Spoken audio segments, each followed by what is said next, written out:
Kwi-campaign yoKhozi FM okuyi-GBV 365 kuqala ngami sakha isizwe esingahlukumezi. Ngicabanga lonto kumina as an individual as uMr Magwaza noma as uLungani Magwaza ngicabanga ukuthi kusho ukuthi kubalekile ukuthi singahlukumezani nje at all. So masinenkinga njengalezo sinale office la ka support whereby abafundi belekelelwa nje kakhulu elihambisana noSNES mangabe umfundi enenkinga uyahamba ureporter kwa support sinale office la discipline sinabo futhi nothisha nje bonke ukuthi umntwana mangabe khona umthinta bengavumele hayi nje umthinta omthintayo esikoleni akwazi ukureporta. Kumele bazi abantwana ukuthi makukhona okuthinta la ongekho comfortable khona, makukhona okuthinta la khona ekuthiwa kumele ungathintwa khona kubalekile ukuthi ureporte njengomntwana.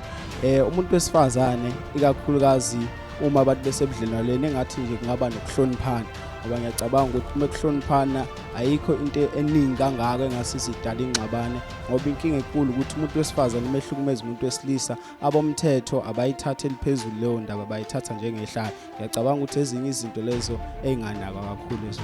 Abafundi basuka emakhaya la uthola ukuthi ekhaya kuba nodlame kakhulu, mhlambe ubaba akasupport ekhaya noma ubaba uba nesandla kumama noma umama abe nesandla kubaba. So mangabe ikhula lezi ingane zikhula ngaphansi kwesimo esingesihle kahle, so zazi ukuthi zona isinqumo efanele sithathe ukushaya nje kuphela, bese ifika ke lezi ingane la esikoleni zihlukumeza abanye abantwana. Kodwa kunzima kuzona ukuthi zikhulume zibike uma ngabe ihlukumezekile.